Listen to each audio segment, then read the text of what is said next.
Hello, good afternoon, dear friends. I am Renu Yadav, and today my topic is Basic Accounting Terms, Chapter 2. Let's begin start basic accounting terms. Before recording the transaction in the books, it is essential to understand these terms have their specific meaning in accounting. किसी भी अपनी books में किसी भी तरह की entry और transaction करने के लिए आपको इन जितनी भी टर्म्स हैं उनका पता होना बहुत ज़रूरी है, उनका समझना बहुत ज़रूरी है, क्योंकि जितने भी अकाउंट्स में टर्म्स हैं उन सब की अपने अपने स्पेसिफिक मीनिंग्स हैं. These basic terms are called accounting terminology. जितनी भी ये बेसिक टर्म्स हैं अकाउंट्स हैं उन लोग इनको अकाउंटिंग टर्मिनोलॉजी भी कहते हैं.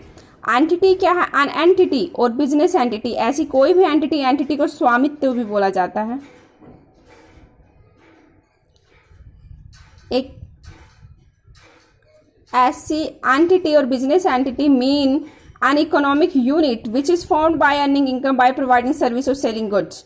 ऐसी कोई भी एंटिटी या बिजनेस एंटिटी जो अर्निंग पर्पस से, इनकम पर्पस से सर्विसेज कर रही हो या गुड्स प्रोवाइड कर रही हो, उसको एंटिटी बोला जाता है. उसमें एंटिटी में आपकी काफ़ी सारी एग्जांपल्स हैं. जितनी भी आपकी कंपनीज हैं वो सारी एंटिटी हैं. उनका मेन ऑब्जेक्ट प्रॉफिट अर्न करना है, इनकम अर्न करना है, सर्विस प्रोवाइड्स करना है, सेलिंग गुड्स करना है.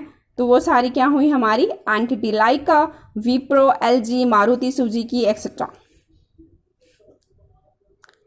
अब है business transaction. A business transaction is an economic activity of the business that change its finance position. Business transactions क्या है? A business transaction is an economic activity of the business that change. ऐसी सारी transaction, business की ऐसी सारी transaction जो economic activity, जो money से हमारी रिलेटेड है, जो हमारी फाइनेंस पोजीशन को बदलने में, हमारी कंपनी के पीएल बैलेंस शीट को बताने में एक इम्पॉर्टेंट रोल प्ले करती हैं, वो सारी हमारी बिजनेस ट्रांजैक्शंस हैं. Like a business transaction are selling goods to a customer for cash, selling goods to a customer on credit. एक बिजनेस ट्रांजैक्शंस में क्या होता है, या आप अपने गुड्स अपने कस्टमर को इन कैश सेल करते हो या फिर ऑन क्रेडिट सेल करते हो.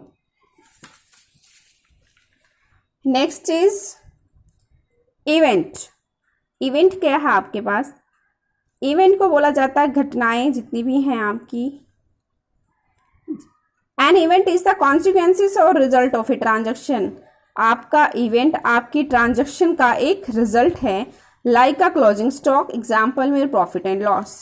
चलिए हम इस एग्जाम्पल से समझते हैं. फर्स्ट, कंपनी ए ने अपने कस्टमर को सामान सेल किए, जो गुड्स सेल किए. ए पर्सन के पास अपने गुड्स 6 लाख थे, उसने अपने बी कस्टमर को 5 लाख के सामान सेल किए. एंड ऑफ ईयर 31 मार्च जैसे साल खत्म होता है, ए के 1 लाख शेयर, 1 लाख गुड्स अभी बिके नहीं, जो सेल नहीं हुए. तो ये क्या हुआ? ये ए का इवेंट हुआ, रिजल्ट. साल के अंत में जो एफर्ट्स कर रहा है उसमें से जो भी बचता है ये उसकी परफॉर्मेंस है. ये क्या है? उसका इवेंट. जितनी भी ट्रांजैक्शन है उसके इवेंट है. ये क्या बता रहा है कि 6 लाख में से आपके 5 लाख सामान, आपका जो गुड्स हैं वो सेल हो चुके हैं और 1 लाख इसमें से सेल नहीं हुए हैं. जो ये 1 लाख है वो क्या है? क्लोजिंग स्टॉक है. ये आपका इवेंट है. आपकी ट्रांजैक्शन आपका इवेंट भी बन सकता है. जैसे एग्जाम्पल से करते हैं, सी पर्सन ने डी को सेल किए 50,000 रुपये गुड्स 31 दिसंबर 2019 को. End of the year cell किए थे 50,000 रुपये के गुड्स. तो क्या हुआ? Last end of the year उसने, उसका रिजल्ट क्या? उसने सेल भी कर दिए और ये रिजल्ट कब आया? 31 दिसंबर 2019 को क्लोजिंग के टाइम गुड सेल किए 50,000 के. तो this is transaction as well as event. चलिए हम स्टार्ट करते हैं. Next is account. In accounting we keep a separate record of each individual assets, liability, expenses और इनकम. ऐसे अकाउंट्स जिनके लिए we can a separate record, जिसके लिए हम अपनी अकाउंटिंग को सेपरेट, जहाँ इनका रिकॉर्ड रखा जाता है, जैसे इंडिविजुअल एसेट्स, लायबिलिटी, एक्सपेंसेस और इनकम। एक ऐसा प्लेस जहाँ पे अपने अकाउंट्स के ये सारे रिकॉर्ड्स को मेंटेन किया जाता है, उन्हें अकाउंट्स कहा जाता है। आपके अकाउंट्स किसी भी चीज़ से रिलेटेड हो, किसी इंडिविजुअल राम श्याम नाम, किसी एसेट से related, plant machinery, land and building, liability से, एक्सपेंसेस और इनकम से।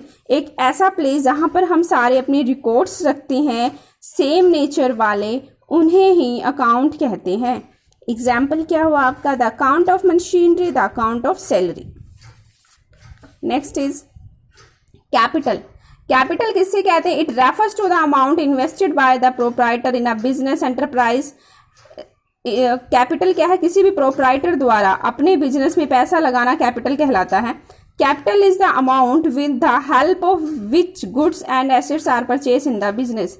जितने भी कैपिटल जो प्रोप्राइटर है बिजनेस में पैसा लगाता है, वो क्या करता है? गुड्स और सर्विसेज को बिजनेस में खरीदने के लिए ही वो अपनी कैपिटल को इन्वेस्ट करता है। कैपिटल का फॉर्मूला क्या है? एसेट्स माइनस में liability. Capital is also known as owner equity, net worth, net assets. आप कैपिटल को ओनर इक्विटी, नेट वर्थ और नेट एसेट्स भी कहते हो। ड्रॉइंग क्या है? यानी कैश और value of goods withdrawn by the owner for personal use. ऐसा पैसा जो कंपनी के ओनर द्वारा या गुड्स कंपनी के ओनर द्वारा अपने पर्सनल यूज के लिए अगर निकाल लिया जाता है, वही आपका ड्रॉइंग होता है। लाइक आपके ओनर एक चेयर्स के बिजनेस में था जिसमें 5,000 चेयर्स थी। बिजनेस का ओनर 5 चेयर्स खुद के पर्सनल यूज के लिए निकाल लेता है, तो जो 5 चेयर्स उसने निकाली हैं वो उसका ड्रॉइंग हुई। प्रॉफिट क्या है? It is the excess of total revenue of total expenses of a business enterprises of for an accounting period.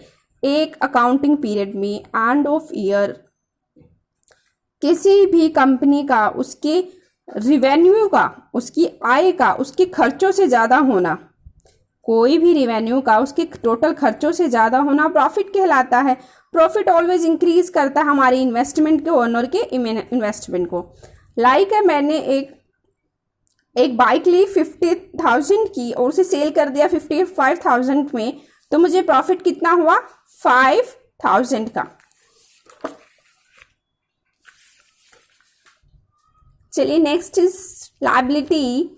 It refers to the amount which the firm owners to outsider. Liability क्या है? ऐसा कोई भी पैसा जो हमें अपने outsiders को पे आउट करना है, जो हमारी जिम्मेदारी है जिसको देना, वो लायबिलिटी कहलाता है। लायबिलिटी का फॉर्मूला क्या है? एसेट्स माइनस में कैपिटल। एग्जाम्पल क्या है? बैंक ओवरड्राफ्ट, क्रेडिटर और बिल्स पेबल।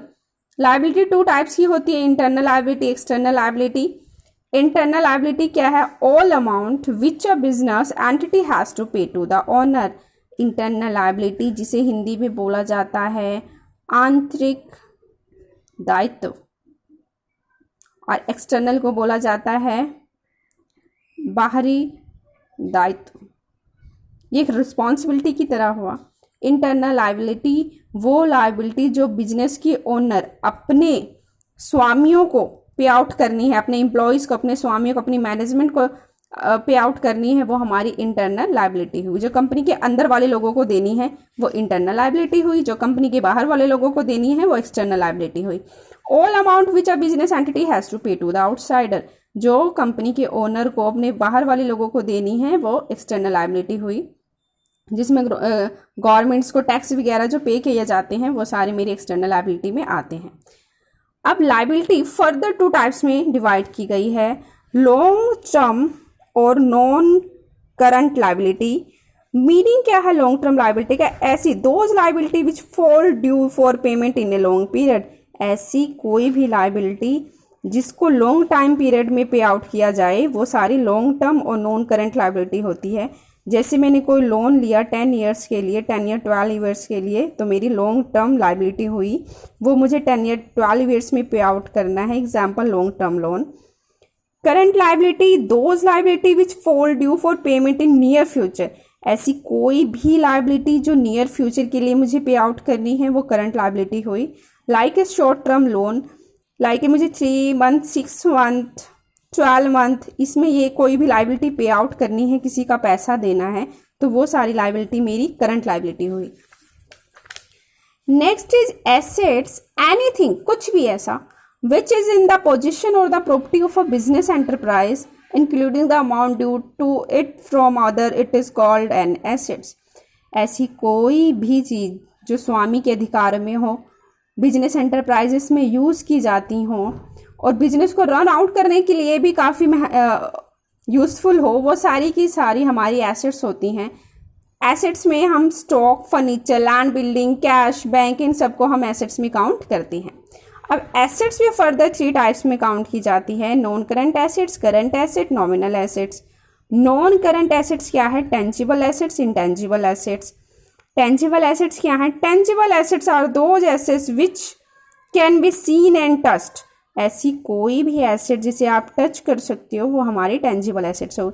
इस बोर्ड को मैं टच कर सकती हूँ तो ये मेरी क्या है? टेंजिबल एसेट्स है, जिसके अंदर land and building, plant, machinery, furniture आती हैं। इन सबको आप टच कर सकते हो तो इन एसेट्स को क्या कहोगे आप इसे टेंजिबल एसेट्स कहोगे। Next is intangible assets. Intangible assets क्या हुई? Intangible assets are those assets which don't have a physical existence and cannot be seen or felt.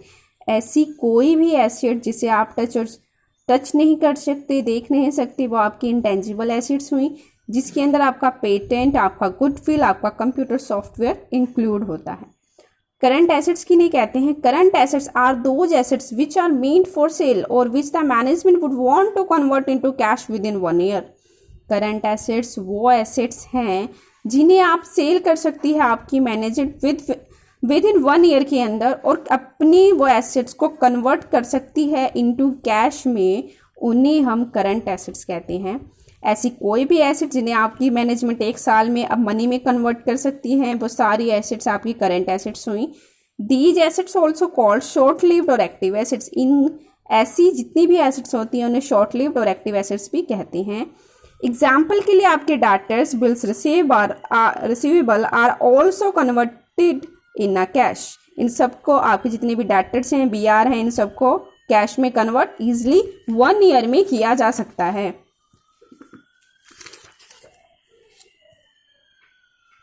Fictitious और nominal assets. Last is fictitious और nominal assets. अभी हमारी nominal assets रहेगी आपकी third. These assets, जिसे नाममात्र की संपत्ति भी कहा जाता है, फिक्टिशियस मतलब कृत्रिम। Assets are not really, these assets are not really asset but are shown on the balance sheets, shown on the asset side only for the purpose of transferring them the profit and loss account gradually over a period of time.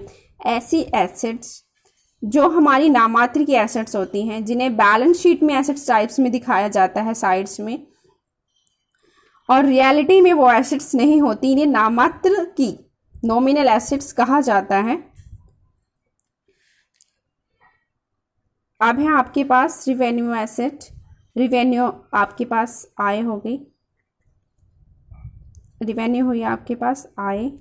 Revenue in accounting means the income of a regular nature from any source, कि एक किसी भी source से regularly में जितनी भी आपको income मिल रही है वो आपकी रिवेन्यू हुई, और वो अकरिंग नेचर की, रेगुलर नेचर की होनी चाहिए। It consist of the amount receive from the sale of goods from the service provide to customer. ये जितनी भी आपकी इनकम है, आपको कोई भी सर्विस कस्टमर को प्रोवाइड करके, सेल अपने सेल ऑफ गुड्स करके जो भी इनकम आपको रेगुलर टर्म्स में मिल रही है, रेगुलर नेचर में, वो सब मेरी रिवेन्यू इनकम कहा जाता है। It involves receipts of rent, commission, dividend, interest. इन सब में कौन कौन सी रिवेन्यू इनकम्स होती हैं? हमारे रेंट, हमारे कमीशन, हमारे डिविडेंड, हमारे इंटरेस्ट, इन सब को, ये सारी रेगुलर नेचर की हमारी इनकम है, इसे हम रिवेन्यू नेचर की इनकम भी कहा जाता है। इन्हीं सारी इनकम हमारी रिवेन्यू इनकम है। अब आज का तो ये लेक्चर आपका फिनिश हो गया, इसका हाफ पार्ट रह गया, मैं नेक्स्ट वीडियो में आपको दूंगी। अगर किसी भी तरह की कोई प्रॉब्लम होगी अंडरस्टैंड में, प्लीज़ कमेंट जरूर कीजिए, और अगर पसंद आए तो प्लीज़ लाइक, शेयर, सब्सक्राइब जरूर कीजिए। And thank you very much, bye.